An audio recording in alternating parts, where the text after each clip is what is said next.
வச்சு சோம்பு போட்டுக்கலாம், சீரகம் போட்டுக்கலாம், கட் பண்ணி வச்சுருக்க சின்ன வெங்காயம் சேர்த்துக்கலாம், கருவேப்பிலை ஒரு கொத்து சேர்த்துக்கலாம். வெங்காயம் நல்லா ப்ரௌன் ஆகிடுச்சு. இந்த டைமில் இஞ்சி பூண்டு பேஸ்ட் வந்து நம்ம சேர்த்திக்கலாம். அதே நல்லா வதக்கிக்கலாம். இது கூட நான் சின்ன வெங்காயம், தக்காளி, தேங்காய் எல்லாமே அரைச்சிருக்கிறேன். அதையும் நம்ம சேர்த்து வதக்கி விட்டுக்கலாம். மசாலா அரைச்ச தண்ணி இருந்துச்சு, அதையும் நம்ம சேர்த்துக்கலாம். இப்போ கூட நான் கரம் மசாலா வீட்டில் அரைச்ச குழம்பு தூளும் சேர்த்திக்கிறேன். அதையும் நல்லா சேர்த்து கலக்கி விட்டுக்கலாம். உப்பும் மஞ்சத்தூளும் சேர்த்து நல்லா கொதிக்க விடலாம்.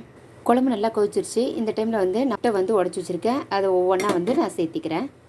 இப்போ நல்லா முட்டை ஒரு 2 நிமிஷம் நல்லா வேகட்டும். சூப்பராக நமக்கு முட்டை குழம்பு ரெடி ஆயிடுச்சு. நீங்களும் ட்ரை பண்ணி பாருங்கள். வீடியோ பிடிச்சா வீடியோக்கு ஒரு லைக் பண்ணுங்கள். ப்ளீஸ் என்னோட சேனலை சப்ஸ்கிரைப் பண்ணிக்கோங்க. தேங்க்யூ ஃபார் வாட்சிங்.